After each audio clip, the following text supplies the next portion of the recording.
Bonjour, je m'appelle Amélie et tous les mardis, je vous propose de rencontrer une personne qui essaye de son mieux de répondre aux enjeux écologiques à travers des petits ou grands gestes du quotidien.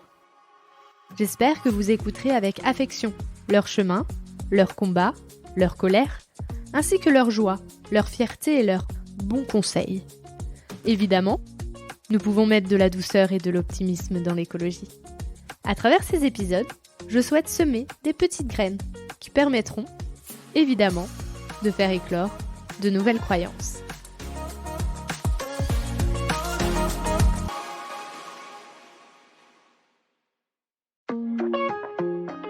Et un des retours qu'on a eu, évidemment, une élue qui est venue en nous disant « Oui, mais moi, de toute façon, le climat, je peux rien faire, la biodiversité, je peux rien faire. » Voilà. Elle arrivait en nous disant un petit peu ce constat. Et en fait, en travaillant sur son territoire, en lui montrant finalement quelles étaient les solutions, notamment la partie solution fondée sur la nature, elle a pu se rendre compte que oui, ok, le climat, c'est quelque chose de mondial, qu'elle ne peut pas y faire grand-chose, qu'elle ne changera pas la face du climat. Par contre, elle a compris qu'elle pouvait s'adapter. Et notamment en s'appuyant sur la biodiversité. Donc, elle avait un rôle super important dans la biodiversité de son territoire et notamment aussi sur le cycle de l'eau.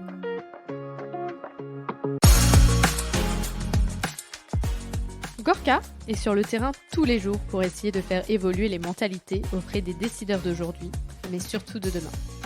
Il travaille pour l'association Water Family, du flocon à la vague, pour parler du cycle de l'eau et de son importance. Il a aussi un lien très fort à la terre via la permaculture qu'il partage en famille dans son jardin. Il a une vie remplie de nature, de pédagogie, avec une pointe de spiritualité. Je vous laisse en compagnie de Gorka. Bonjour Gorka. Bonjour. Comment vas-tu, mais si je te parle d'écologie ? Comment je vais en termes d'écologie ? Ouais. Ça, c'est une bonne question. J'ai pas écouté les autres du coup, donc voilà, j'arrive un peu comme ça. Comment je vais en termes d'écologie ? Là, les nouvelles qui tombent, elles sont pas forcément très très bonnes, donc en termes d'écologie, assez compliqué. Après, comment je vais en titre perso, ça va. Je travaille dans une association où ça va très très bien pour nous. C'est un peu le problème, c'est moins ça va, plus on a de boulot aussi, et plus ça va pour nous. On aimerait peut-être avoir un peu moins de travail à l'avenir. Donc, comment ça va ? Ça va. Ça va. Et la deuxième, c'est comment te présenterais-tu, mais sous le prisme de l'écologie ? Ok.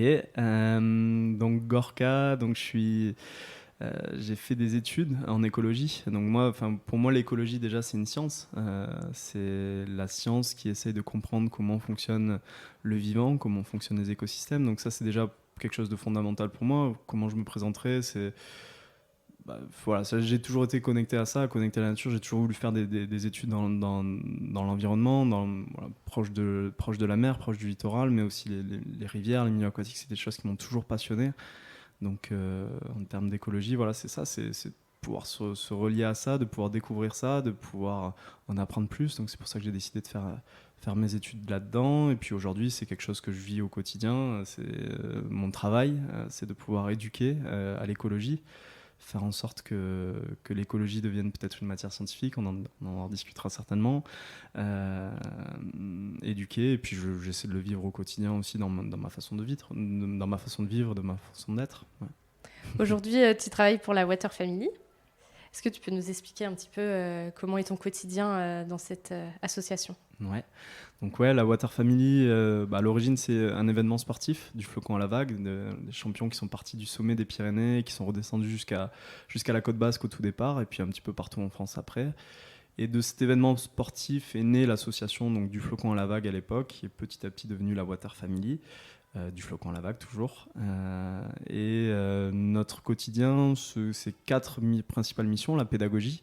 On voit l'année dernière l'équivalent de 35 000 jeunes en classe et sur des événements. Donc ça, c'est un des piliers de l'association finalement, c'est éduquer, sensibiliser, pouvoir apporter tout un tas de messages autour de l'eau, comment fonctionne l'eau, quels sont les problèmes et aussi quelles sont les solutions pour protéger l'eau.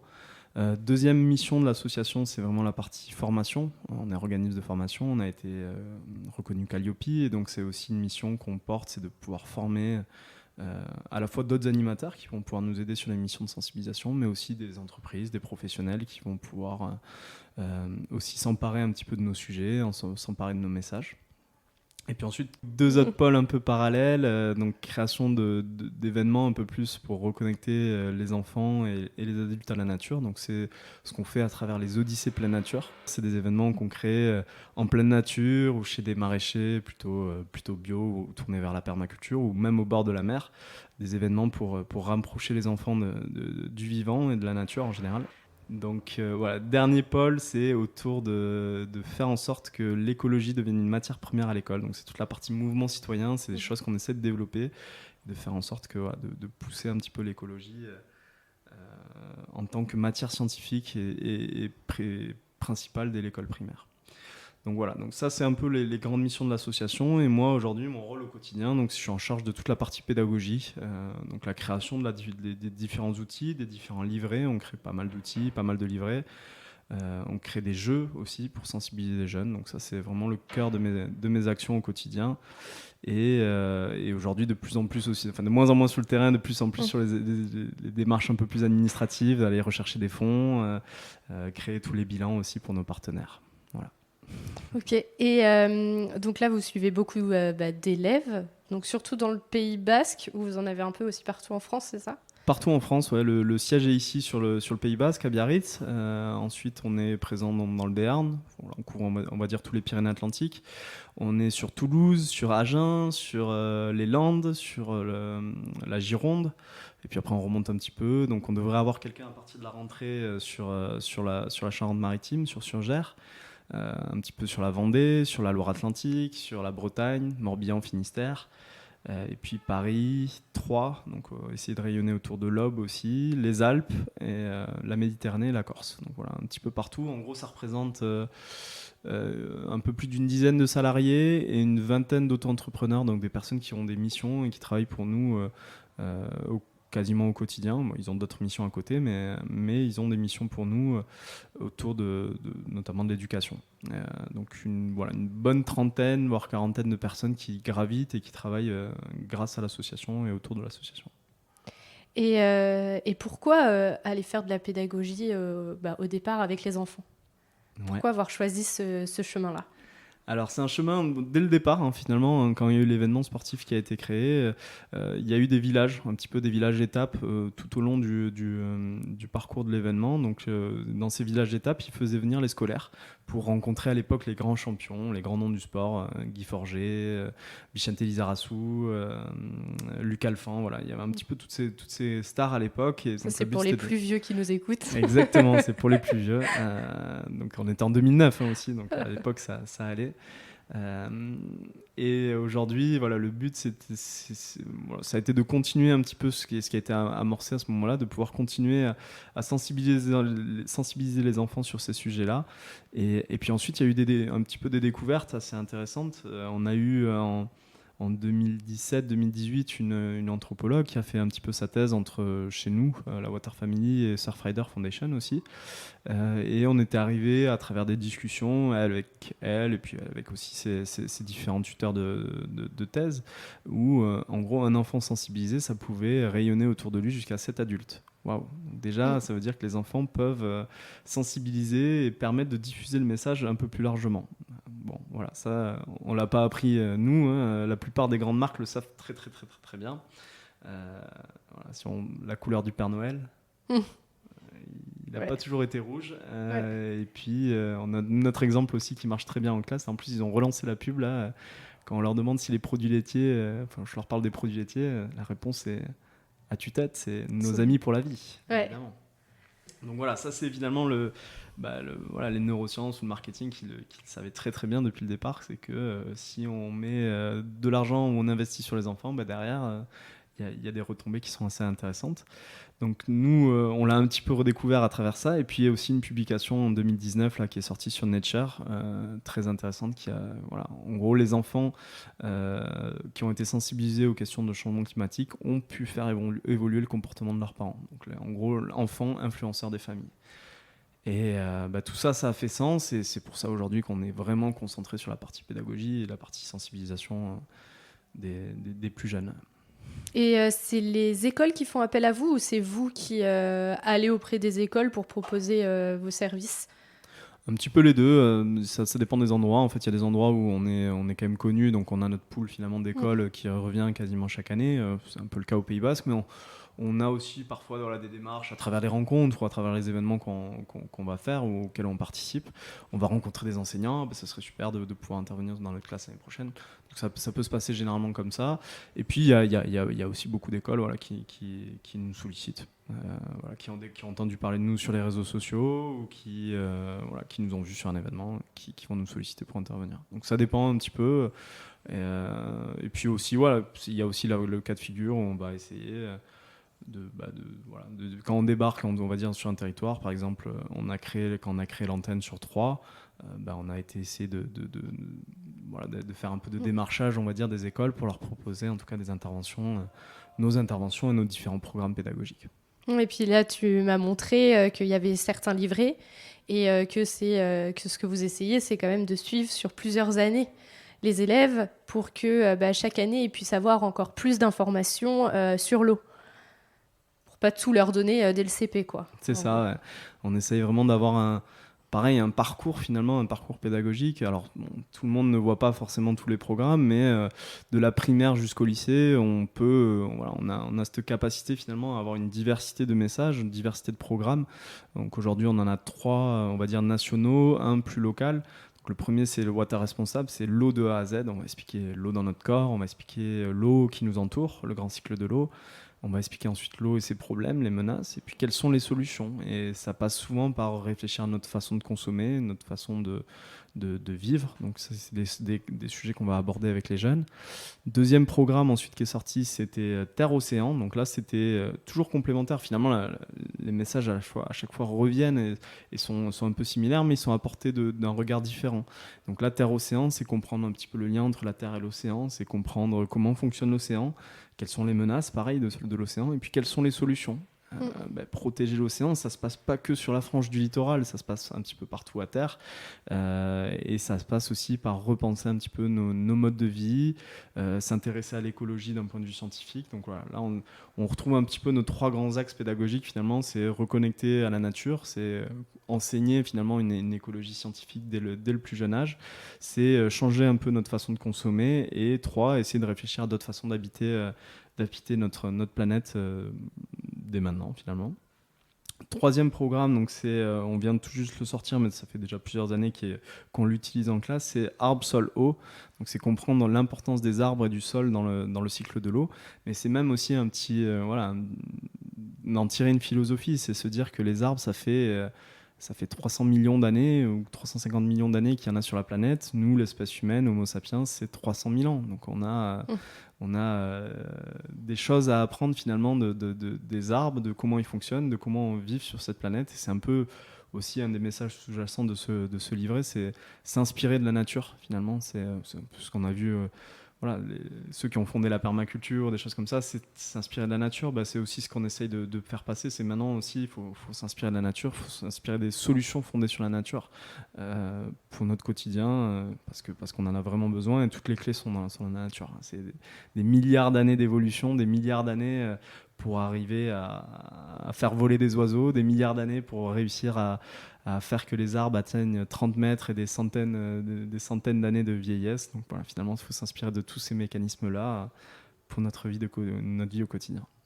Oui, puis là, je les ai un peu feuilletés, moi, les bouquins, et c'est vrai que même en tant qu'adulte, il y a plein de choses qu'on peut apprendre. Le dessin est vraiment fait pour les enfants, et donc ça va les concerner, mais c'est vrai que moi, en le lisant, bon, j'ai pas tout lu, mais j'ai lu un peu en diagonale, et c'est vrai qu'il y a des choses que j'ai appris, quoi. Donc c'est vraiment, même si à la base c'est pour les enfants, il y a eu aussi une envie d'amener tout le monde dans l'environnement, quoi. Ouais, c'est ça, finalement, on crée les livrets, mais en amont des livrets, en fait, on fait une intervention en classe. Donc, on intervient sur une demi-journée, sur 2 heures, 3 heures avec les jeunes. On va leur expliquer un petit peu tous les messages en lien avec le programme qu'ils auront choisi. Donc, soit les arbres, soit l'océan, soit l'eau. Et ensuite, finalement, ce qui va en ressortir, c'est qu'on leur donne un petit livret, et ce petit livret, il rentre à la maison, il rentre dans la famille. Donc on a essayé de créer quelque chose qui puisse fonctionner pour les enfants, mais en même temps qui soit suffisamment intéressant pour les adultes, pour que les adultes aient envie de s'y plonger, de pouvoir en apprendre un petit peu plus sur l'eau, et en général, sur l'eau et le vivant. Et les enfants, ça va être les décideurs de demain, mais pour les décideurs d'aujourd'hui, vous avez aussi créé un jeu que vous commencez tout juste à mettre en place et que tu m'as un peu présenté, et donc je le trouve ultra intéressant, donc je te laisse le présenter de nouveau. Ouais. Donc effectivement, alors, les enfants décideurs de demain, ça c'est vraiment un truc, c'est quelque chose de super important pour nous, hein. C'est aussi quelque chose, sans trop leur mettre de poids sur les épaules aussi, c'est toujours un équilibre assez fin. Mais ce qui est incroyable, on n'en a pas discuté avant, mais le côté de bascule de génération, c'est finalement, on voit que, moi quand j'avais 20 ans, j'ai fait des études d'écologie, mais j'étais assez loin de tous ces sujets-là, finalement. Il y a eu peut-être en 2009, effectivement, quand la première publi de Johan Rockström sort là, sur les limites planétaires, là, ça commence à faire un peu faire son effet, mais finalement, à 22, 23 ans, j'étais très, très loin de tous ces sujets-là. Aujourd'hui, on voit des jeunes qui ont 22, 23 ans, qui ne sont pas forcément du tout des étudiants en écologie, mais qui sont extrêmement touchés par ces sujets-là. Donc ça, c'est un truc qui est super important pour nous, et c'est ça aussi que l'éducation, elle amène finalement à créer... la plupart des décisions qu'on prend quand on est plus grand, elles sont calées sur ce qu'on a appris entre nos 5 et 15, 20 ans, quoi. Donc c'est extrêmement important d'agir à ce moment-là.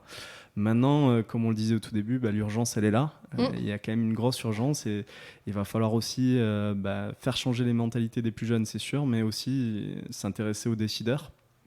Et donc c'est un peu un axe sur lequel aujourd'hui on a été poussé. On a fait des super choses pour les jeunes, et on continue de les faire vivre, et on va continuer à fond de les faire vivre. Mais aujourd'hui, au vu de l'urgence, on essaie de se concentrer un peu sur les publics qui sont en capacité de prendre des décisions, donc des entrepreneurs, des entreprises, mais aussi les décideurs, les élus, le citoyen en général, le grand public. Donc pour ça, on a été lauréat dans l'appel à projet qui s'appelle Educo de l'agence de l'eau à Dour-Garonne, et avec le CNRS de Rennes, un ancien ami du coup avec qui j'étais à la fac, qui a lancé un petit peu cette démarche, un outil qui s'appelle Trajectoire Eau et Territoire. Donc là, l'idée, c'est d'avoir plusieurs sessions de formation, à la fois du grand public, peut-être du scolaire aussi, mais aussi pour à destination des élus, pour pouvoir leur faire de l'acculturation autour des sujets de l'eau, des enjeux de l'eau, et surtout d'aller chercher des solutions concrètes sur le territoire. Donc Trajectoire Eau et Territoire, c'est une démarche qui peut être assez simple, assez basique pour, on va dire, le niveau scolaire, mais qui peut être un peu plus poussée pour la partie élue, et notamment avec l'aide du CNRS, où la plupart des décisions ou des choix qui vont ressortir du jeu peuvent être modélisés. En fait, eux, ce qu'ils ont réussi à créer, c'est un modèle de la modélisation pour pouvoir donner, en termes de... si on prend cette décision, si on choisit cette solution, voilà ce que ça va donner en termes de quantité d'eau disponible d'ici 2050-2070. Donc il y a aussi une partie vraiment concrète. Donc eux, ils sont venus nous chercher notamment sur la partie animation, parce que c'est des scientifiques, et un peu moins sur la partie pédagogie, et nous on essaie de travailler sur ça. Donc c'est un jeu qui se rapproche bien sûr des outils de fresque, mais qui s'anime un petit peu de façon différente. On essaye de créer par exemple un jeu de rôle finalement, où on va mettre autour de la table un élu, un agriculteur. En fait finalement il y aura des cartes qui seront disponibles pour les personnes. Alors si on a un groupe d'élus autour de la table, il y aura des cartes, il y aura une carte élu, il y aura une carte agriculteur, une carte militant écologiste, et tout un tas de cartes qui vont permettre de libérer aussi un petit peu la parole, de pouvoir dire des choses qui ne seront pas forcément dites par une personne. Donc ça, c'est un peu le travail sociologique qu'on a vu en amont qui nous a amené à cette décision-là. Et puis ensuite, on va basculer, on va venir déposer des cartes sur le territoire. Donc le but, c'est vraiment de représenter un territoire. Ça peut être un territoire aussi petit qu'une communauté de communes, et un territoire beaucoup plus large comme un bassin versant d'un grand fleuve français. Pour le moment, on a fait la Charente, par exemple, sur lequel on était là, il y a quelques semaines avec l'agence de l'eau. Donc on essaie de comprendre un petit peu le cycle de l'eau à l'échelle d'un bassin versant comme la Charente, et quels sont les problèmes et puis quelles sont les solutions. Et on a toujours cette image du cycle de l'eau où finalement on a des montagnes, on a la neige, etc. Mais c'est pas forcément le cas partout sur tous les territoires. La Charente, il n'y a pas de manteau neigeux, il n'y a pas de montagne. Je crois que c'est 60% du territoire qui est à moins de 100 mètres d'altitude, donc c'est un bassin qui est tout plat. Par contre, c'est un cycle de l'eau qui est très particulier, alimenté notamment par des sources. C'est le karst de la Rochefoucauld. Voilà, je ne vais pas rentrer en détail de ce que c'est qu'un karst, mais c'est beaucoup d'eau qui va ressortir de sources souterraines et qui vont alimenter finalement cette Charente. Donc déjà comprendre ça, comprendre ensuite les flux, qu'est-ce qui est comme eau qui circule sur ce territoire, comprendre ensuite l'importance des paramètres physiques et des paramètres biologiques sur le cycle de l'eau. Finalement, on retrouve encore cette histoire de arbre, sol, eau, l'importance des arbres et du sol dans le cycle de l'eau. Puis ensuite, on va poser un petit peu le cycle anthropique. Voilà, une fois qu'on a détaillé le grand cycle de l'eau naturelle, on va poser le cycle anthropique. Et puis ensuite, on verra un peu les impacts et les conséquences de ces impacts. Et surtout, après, le but d'aller chercher les solutions. Donc voilà un petit peu l'outil trajectoire. Donc ça, donc ça va être le gros sujet pour nous là, d'ici fin 2023, début 2024. Ça va être le gros projet de l'association. Donc oui, je les ai vues les cartes et ça ressemble beaucoup aux fresques. Et moi, ce que j'aime beaucoup dans votre idée, c'est déjà de donner des rôles. Et le deuxième chose, c'est qu'on puisse l'adapter. Et je trouve l'adaptabilité de ce jeu-là, il est super intéressant. Et en fait, en fonction de ton territoire, comme tu disais, c'est vrai que dans beaucoup de fresques, on va voir vraiment la totalité du monde, alors que là, on va pouvoir vraiment se concentrer sur un territoire. Et c'est vrai que pour des élus, je pense que c'est... ou même des gens qui vivent en Vendée, souvent... Enfin, moi, parce que je viens de Vendée, c'est pour ça que je dis Vendée. Mais c'est vrai que des fois, tu te sens plus concerné quand c'est chez toi. Ouais, on a eu un retour là qui a été assez extraordinaire. Alors bien sûr, on travaille sur la partie quantitative, etc. sur cet outil, mais on a aussi des retours qualitatifs qui sont plutôt chouettes. Une des premières sessions qu'on a fait, en fait, finalement, c'était sur une petite communauté de communes du nord-est Béarn, donc au nord-est de Pau, Morlas, Serre-Morlas. Et un des retours qu'on a eu, finalement, une élue qui est venue en nous disant, oui, mais moi, de toute façon, le climat, je peux rien faire, la biodiversité, je peux rien faire. Voilà, elle arrivait en nous disant un petit peu ce constat. Et en fait, en travaillant sur son territoire, en lui montrant finalement quelles étaient les solutions, notamment la partie solutions fondée sur la nature, elle a pu se rendre compte que oui, ok, le climat, c'est quelque chose de mondial, qu'elle ne peut pas y faire grand-chose, qu'elle ne changera pas la face du climat. Par contre, elle a compris qu'elle pouvait s'adapter. Et notamment en s'appuyant sur la biodiversité. Donc, elle avait un rôle super important dans la biodiversité de son territoire, et notamment aussi sur le cycle de l'eau. Voilà, finalement, c'est ça aussi l'importance de cet outil, c'est de comprendre qu'on a perturbé le cycle de l'eau bien avant le changement climatique. Et le changement climatique c'est un peu la plaie qui est ouverte, et le changement climatique vient appuyer un petit peu dessus. Si on arrive à réadapter nos territoires, à retravailler sur le cycle de l'eau, à refaire de l'hydrologie régénérative. Là, je sais que tu as le bouquin de Charlène Descollanges, c'est un des grands sujets qu'elle porte. Recréer de l'hydrologie régénérative, ramener de la biodiversité, préserver les zones humides, préserver les trames vertes, préserver les trames bleues. Voilà, finalement, toutes ces solutions qui se font par l'observation de la nature, on pourrait vraiment adapter nos territoires au changement climatique et aux aléas climatiques. Après, il y a bien sûr le changement climatique qu'il va falloir régler aussi, éviter au maximum de rejeter des gaz à effet de serre. Mais déjà, si on arrive à adapter nos territoires, c'est pas mal. Et j'avais une autre interview aussi hier. Et en fait, on parlait qu'on avait le citoyen qui devait faire des choses, on avait les entreprises et on avait les politiques. Et en fait, vous avez vraiment réussi, là, avec la Water Family, à essayer de toucher les citoyens, et les futurs décideurs, donc les enfants, mais aussi les entreprises via des partenariats où certaines personnes de ces entreprises derrière vont venir travailler bénévolement pour vous dans les écoles, et aussi avec les politiques et donc les élus. Donc c'est vrai que ça fait quand même un très beau panel de personnes à qui on donne de la connaissance, quoi, notamment sur l'eau. Ouais, c'est vraiment, ça a toujours été le combat de l'association, c'est de pouvoir travailler avec tout le monde. Je ne sais pas si on travaillera avec Total un jour, mais de travailler avec le plus de monde possible. Je ne sais pas si tu veux peut-être pas le mettre de marque. Mais voilà, on va essayer de travailler avec le plus de monde possible et toujours de valoriser en fait ce qui peut être fait et d'améliorer comme ça. Alors, Finalement, c'est un mix de solutions, hein. C'est toujours pareil, hein. C'est-à-dire qu'il va nous falloir des militants qui soient extrêmes, peut-être, Mm. ou peut-être pas, hein, je sais pas. Mais c'est pas l'axe en tout cas qu'on a choisi. Mais par contre, c'est de comprendre toute cette complémentarité. Une fois de plus, c'est la biodiversité finalement de nos actions qui va réussir. Donc, je dis pas que c'est notre action la meilleure, c'est le maximum des actions, la diversité des actions qui compte. Par contre, nous, on a fait ce choix de pouvoir aller éduquer. Et probablement pour nous, c'est aussi, voilà, l'éducation, ça a été probablement un des grands oubliés de la transition écologique. Donc, pouvoir remettre ça, c'est important. Et, de pouvoir travailler avec les élus, voilà, qu'ils soient pas, en tout cas, de pouvoir les amener à plus de réflexion, à plus d'acculturation.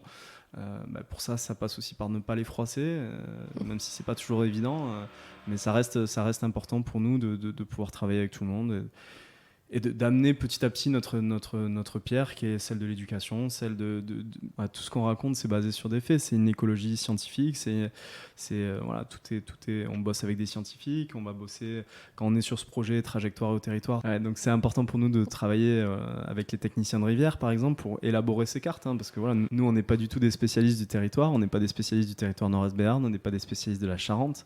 Par contre, on va s'appuyer sur des spécialistes. Nous, on va amener le côté animation, on va amener le côté valorisation, on va amener certaines infos qui sont en plus, une vision peut-être un peu plus globale, et puis après, voilà, essayer de pouvoir mettre tout le monde autour de la table et discuter. Donc toi, ça fait 7 ans maintenant que tu travailles pour la Water Family, donc tu as vu tout se construire. Et ça fait partie de toute cette construction. Est-ce que tu as des petites fiertés sur ces 7 ans qui reviennent ?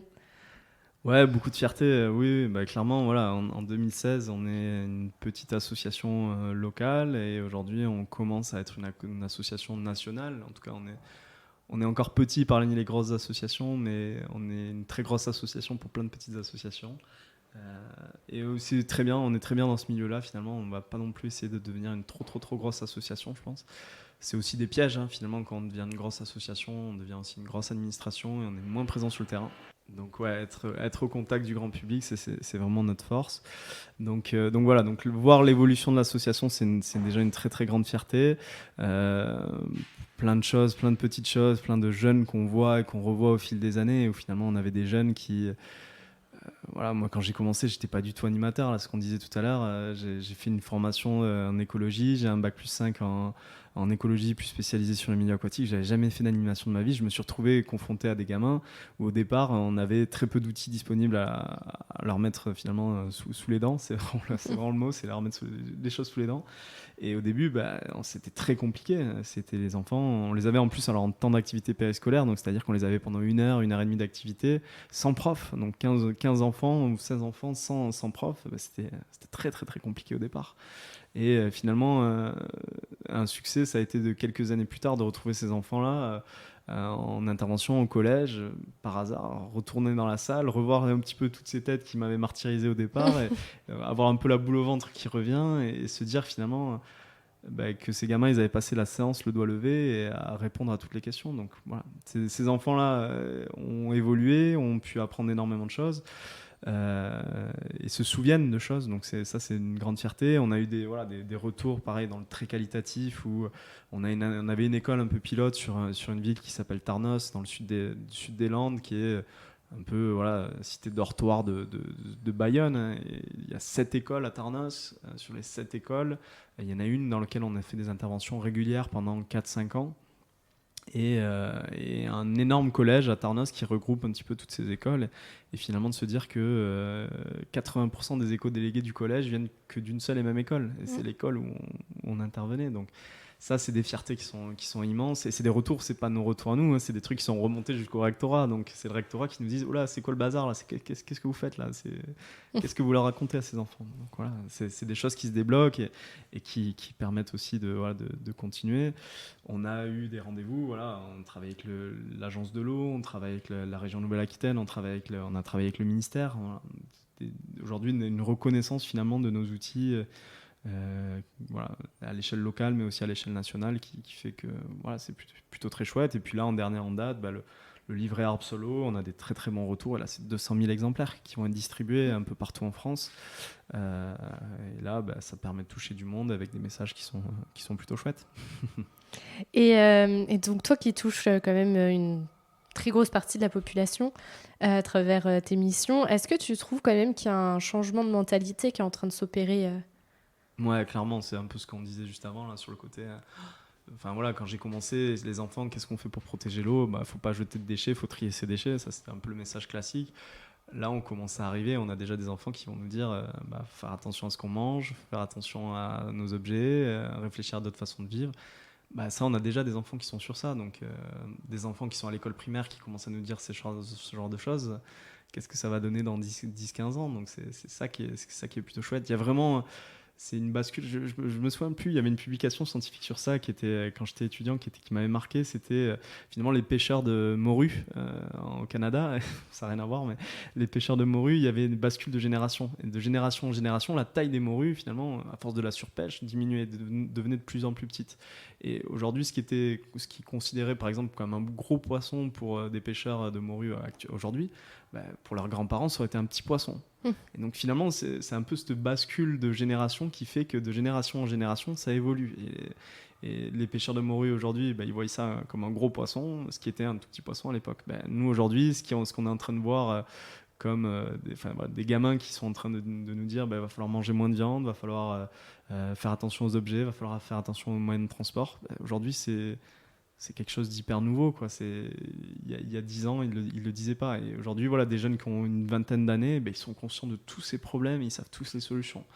Alors après, ils sont parfois... voilà, on en voit aussi qu'il y a énormément d'éco-anxiété. C'est un gros sujet sur lequel on travaille, c'est l'éco-anxiété. De l'éco-anxiété parce qu'ils voient tous les problèmes, mais ils ne voient pas forcément les solutions. Et nous, notre force, finalement, c'est de pouvoir aussi leur ouvrir les yeux. Voilà, si tu as des jeunes qui ont 20 ans aujourd'hui et qui t'écoutent, moi j'en ai 32, à 20 ans, j'étais à des années-lumière de ces sujets-là. Voilà, vous qui avez 20 ans aujourd'hui, vous êtes en plein dedans, et dans 10 ans, vous serez encore plus loin dans tous ces sujets-là, et c'est plutôt génial. Donc ça va assez vite finalement, ces bascules de génération. On n'y est pas préparé, on l'anticipe pas forcément, donc tant mieux. C'est plutôt, moi je le vois plutôt bien. En tout cas, c'est effectivement, au départ, on disait mon écologie intérieure. Je suis pas sûr si, avec toutes les news qu'on se prend dans la figure, c'est vrai que c'est pas évident. Par contre, quand on regarde la partie éducation, quand on voit l'évolution des mentalités, ça fait du bien. Ouais, puis on a un besoin, là je parle un peu pour moi, mais c'est vrai qu'on voit plein d'informations qui ne sont pas forcément bonnes, et le fait de rentrer dans l'action, donc toi à travers la Water Family et toutes les missions, moi à travers le podcast, c'est vrai que même si c'est un tout petit truc et qu'on va pas sauver le monde, mais ça n'empêche que derrière on se sent mieux, parce qu'on a fait quelque chose. Ouais, c'est ça, on se sent mieux, ça ouvre des portes, quoi. Finalement, on a un espèce de... on le voit. La meilleure image, souvent on nous dit on va prendre un mur dans la figure. En fait, la meilleure image, c'est celle que Gilles Boeuf nous avait donnée il y a quelques années. Finalement, il faut imaginer qu'on s'avance dans un marécage, quoi. On s'enfonce de plus en plus dans le marécage. Mais un marécage, peut-être qu'il y a des sujets, ça va être difficile d'en sortir, mais il y en a d'autres sur lesquels on peut avancer. Donc le but, c'est de pouvoir trouver les branches, tu vois, et c'est de pouvoir mettre en avant certaines branches qui vont nous permettre peut-être de sortir de ce marécage. Ou trouver les portes aussi au milieu du brouillard. Voilà, on est dans un immense brouillard, on va essayer de chercher quelles sont les bonnes portes pour s'en sortir. Donc ça va repenser nos modes de vie, c'est peut-être se dire qu'il va falloir plus de maraîchers, plus d'agriculteurs, plus de personnes qui sont proches de la nature. Voilà, je crois qu'aujourd'hui, là, c'est 3% de la population française qui est paysanne. C'était plus de la moitié avant la Seconde Guerre mondiale. Donc... Alors, est-ce qu'on a tous envie de revenir à un mode de vie d'avant la Seconde Guerre mondiale ? C'est pas sûr. Par contre, c'est peut-être que dans un avenir où, en tout cas, on aura réussi, peut-être qu'on aura plus de gens qui produisent leur propre nourriture de façon saine. Et voilà. Donc, c'est aussi, c'est notre travail de pouvoir aiguiller, on va dire, les jeunes à se dire peut-être que dans un avenir proche, on aura besoin de plus de maraîchers. Peut-être que dans un avenir proche, on aura besoin de plus d'écologues. Parce que peut-être qu'on aura plus besoin de gens qui sont capables d'observer la nature, de comprendre comment elle fonctionne. Mais on aura aussi besoin de scientifiques qui sont capables d'étudier les satellites pour comprendre. C'est à la fois du low-tech, mais à la fois de l'high-tech. On aura toujours besoin d'ingénieurs pour comprendre un petit peu les effets du changement climatique, pouvoir anticiper aussi. Voilà, c'est toujours pareil. En fait, ce que l'écologie nous dit, c'est que c'est un mix de solutions. C'est un mix de solutions vers lequel il faut qu'on aille. Et toi, que tu parles un peu d'agriculture, je vais forcément rebondir sur, on va dire, ta passion perso, c'est la permaculture. Ouais, Comment ça t'est venu, en fait? Comment ça m'est venu? Je dirais que c'est toujours venu. Enfin, j'ai toujours eu de la chance. Voilà, je vis dans une maison. J'ai énormément de chance. Je suis un immense privilégié. Je vis dans une maison au Pays Basque, sur la côte basque, à Bidart. Il y a toujours eu un jardin chez moi. C'était la maison de mes grands-parents. C'était une ferme. Mes grands-parents ont toujours fait le potager. Puis mes parents ont pris le relais. Et moi, je vis aujourd'hui dans cette maison avec mes parents. Et il y a toujours eu le potager à la maison. Donc déjà, ça, c'est toujours un truc. J'ai toujours travaillé au potager. J'ai toujours aidé mon père au potager. Donc ça, c'est première des choses qui fait que voilà, j'ai commencé un petit peu à toujours m'intéresser à ce sujet-là. Et puis après, comment on y vient finalement, ouais, effectivement, je rentre en 2016 dans l'association. Là, on découvre un petit peu, enfin voilà, je découvre un petit peu tous les problèmes, l'ampleur du problème, et puis c'est la quête aux solutions. Alors, quête aux solutions, qu'est-ce qu'on fait? On cherche partout. Et puis on tombe un jour ou l'autre sur la permaculture.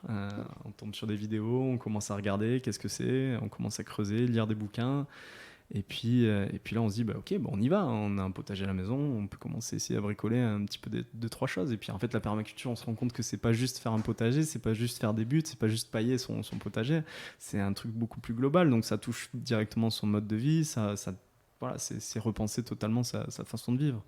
Alors après la permaculture c'est très anglo-saxons, très australiens, c'est Bill Mollison, David Holmgren et plein d'autres, Geoff Lawton, etc. Donc là, voilà, on design tout, on essaie de tout anticiper, de tout imaginer via l'observation de la nature. Bon, après, nous, la permaculture à la latine, on va dire, c'est plus on se plante, on fait des petites erreurs, on essaie de bricoler un petit peu, et chaque année apporte son lot de surprises, son lot de problèmes et son lot de solutions. Donc voilà, c'est un petit peu ça. Donc commencer voilà, en 2016-2017, un petit peu après mon entrée dans l'association, un peu à poser ces sujets-là. Et puis chaque année ça s'améliore. Hein. Voilà, chaque année du potager parfait de mon grand-père, sans une seule mauvaise herbe, sans rien qui dépassait, la terre bien nue, avec les rangs super bien, super propres. Aujourd'hui, c'est devenu une grande jungle, mais une grande jungle nourricière aussi, qui me nourrit à moi, mais qui nourrit aussi le vivant, qui nourrit les petits insectes, qui nourrit toutes les bestioles. Donc c'est aussi ça, hein, c'est recréer un petit peu cette terre nourricière. Et puis c'est un apprentissage de tous les jours, c'est ce que tu me disais. Une année, telle plante, ça fonctionne, une autre année, elle fonctionne pas, alors que pour autant, tu n'avais pas forcément changé de manière de faire. Et donc c'est aussi une compréhension du vivant, mais au quotidien, quoi. Ouais, carrément, c'est exactement ça. Chaque année est différente. L'année dernière, les tomates, c'était une catastrophe. Cette année, elles font 1,80 m, elles sont magnifiques et elles sont remplies de tomates. J'attends. Mais alors que j'ai eu des problèmes avec mes semis, hein. J'ai loupé mes semis de tomates cette année, donc j'ai été très en retard sur mes semis. Et finalement, elles ont tout rattrapé. Elles sont bien plus en avance que l'année dernière à la même époque. Donc c'est vraiment, voilà, c'est chaque année à son lot de surprises. Et c'est que par une observation, c'est aussi repenser hein, chaque année, voilà, quels ont été les problèmes. L'année dernière, j'avais vu un petit peu que on allait vers une année qui était très sèche. Donc année très sèche, je me suis dit, je vais essayer, j'ai des réservoirs, des récupérateurs d'eau de pluie, donc je me suis dit, je vais essayer d'économiser au maximum mon eau. Et puis là, cette année, j'ai changé complètement de façon de penser. J'ai dit, ok, si on part sur une année très sèche, au final, c'est pas le cas, mais si on part sur une année très sèche, je vais arroser en quantité mes tomates. Dès que j'ai de l'eau, je vais leur remettre de l'eau. Donc, j'ai été pendant plusieurs semaines quasiment entre 5 et 10 litres d'eau par pied de tomate, jusqu'à ce que j'ai plus d'eau dans mes cuves totalement. Et puis là, en réalité, j'ai quasiment plus besoin de les arroser. Et elles sont magnifiques, elles sont immenses. Et voilà. Ouais. Et moi, ce qui m'avait impressionné tout à l'heure quand on discutait, c'est que quand tu m'as dit que vraiment même la terre, elle avait changé. Ouais, la terre change à une vitesse folle. Hein. C'est voilà, en 2017, on commence à pailler, à mettre la terre était marron, la terre était très dure. Finalement, fallait la pelle ou une pioche pour pouvoir creuser dans cette terre-là. Aujourd'hui, la terre, elle est noire, elle est meuble. C'est toute la matière organique, c'est l'humus, c'est tout le vivant. Hein.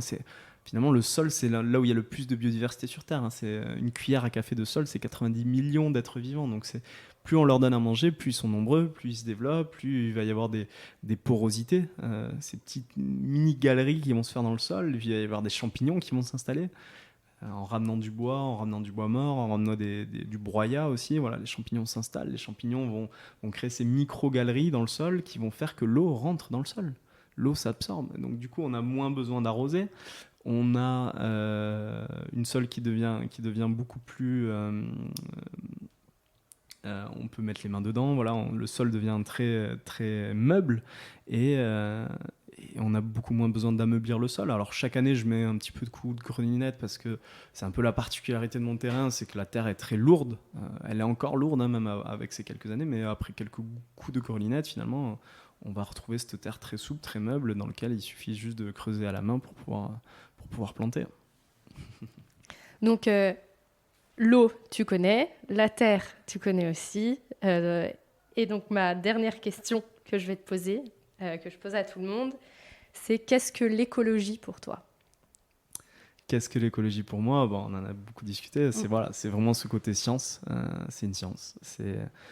Et une science, ça va avec le temps. Hein. Ça évolue. C'est pas quelque chose de figé. Hein. C'est pas ce qu'on apprend aujourd'hui ne sera peut-être pas vrai demain. C'est aussi ça la science. C'est une science, donc à partir de là, c'est quelque chose qui s'apprend, qu'il faut continuer à diffuser, sur lequel on peut s'appuyer aussi. C'est quelque chose d'important. Donc pour moi, l'écologie, c'est quelque chose sur lequel on s'appuie. C'est un autre regard. Et puis voilà, ça va aussi un petit peu plus loin aussi. Finalement, qu'est-ce qui se passe, quoi ? C'est quand on commence à creuser un petit peu tout ça, qu'est-ce que c'est la biodiversité ? Tout est lié. On commence à comprendre un peu que tout est lié. Et finalement, quand on regarde un peu dans le passé, tout est lié. La plupart des peuples premiers le savaient très bien. Finalement, ils n'avaient pas besoin de l'écologie pour en arriver là, quoi. Donc nous, aujourd'hui, on va dire que c'est une science, mais c'est une science qui poussée à son maximum. La plupart des grands écologues de notre planète, ils ont aussi un niveau de spiritualité qui est super élevé, parce que finalement, on se rend compte qu'on ne connaît pas tout, qu'on ne connaîtra probablement jamais tout, même si ça continue à évoluer. Mais peut-être finalement, c'est aussi une connaissance globale qui s'est perdue à travers le temps, que les peuples premiers avaient très bien. On a une personne, nous, ici, sur la côte basque, que j'apprécie énormément, Maurice Rebex, qui a vécu beaucoup avec les Indiens Lakota en Amérique du Nord. Et cette espèce de truc de tout est lié, c'est ça, quoi. On a, nous, une des images là, qu'on a mis dans Arbre Solo, c'est la biodiversité. La biodiversité, c'est comme une toile d'araignée, c'est une immense toile d'araignée. Chaque fil sont reliés les uns entre les autres. Toutes les espèces sont reliées. On a besoin, pour vivre, on a besoin des baleines. On a même besoin des moustiques, finalement. On a besoin de tout. C'est ça un petit peu l'écologie. Et aujourd'hui, poussé au maximum, l'écologie, c'est un petit peu ce que ça nous raconte. C'est que tout est lié et qu'il va falloir essayer de retrouver aussi des équilibres. À partir du moment où il y a un déséquilibre, ça aussi, on pousse aussi, c'est de la physique. Hein. Dès qu'il y a un système qui est déséquilibré, il va tendre à retrouver un équilibre. Là, on prend souvent l'exemple des espèces invasives. Ok, les espèces invasives, c'est une catastrophe, ça fait des dégâts, ça pose des problèmes. Mais en fait, on se rend compte que les espèces invasives, au bout d'un certain temps, elles permettent parfois alors, soit elles se régulent d'elles-mêmes, mais ça peut être une vingtaine, trentaine, cinquantaine d'années, voire plus. Soit elles peuvent aussi même avoir des rôles qui sont importants. Là, on est en train de faire des découvertes. Alors, sur le castor, qui est absolument pas une espèce invasive, mais sur le ragondin, qui détruit les berges, qui abîme les berges, mais finalement qui a aussi un rôle de permettre d'hydrater la terre. Donc c'est ça, hein, finalement, l'écologie, c'est les galeries, en fait, on va dire les galeries qui sont créées par les ragondins permettent à l'eau de mieux s'infiltrer dans le sol et de pouvoir hydrater des hectares et des hectares autour. Et des découvertes qui ont été faites là récemment sur les castors, c'est un petit peu la même chose. En gros, un barrage de 30 cm de castor, ça peut permettre d'irriguer jusqu'à 18 hectares derrière. Donc c'est s'inspirer de la nature, regarder comment ça fonctionne. Ça prend du temps. Aujourd'hui, c'est ça l'écologie. Et puis, c'est pouvoir aussi s'inspirer peut-être des peuples premiers qui avaient cette connaissance-là. Finalement, les castors, pour certains peuples, ils étaient sacrés. Aujourd'hui, on découvre que c'est pour leur rôle écologique. Eux, ils le savaient. Ils avaient rendu cette espèce sacrée pour plein d'autres raisons. Peut-être retrouver un peu ce côté sacré des choses. Ramener aussi un peu de spiritualité au-delà de la science. Merci d'avoir écouté cet épisode. J'espère qu'il vous a donné envie de participer à la transition écologique et vous a donné une nouvelle oreille attentive à ce qui nous entoure. Si le cœur vous en dit, je vous propose de me laisser un avis, de vous abonner et de me rejoindre sur Instagram, Facebook et LinkedIn. Vous pouvez m'envoyer un message à évidemment e.vie.de2ment.podcast@gmail.com.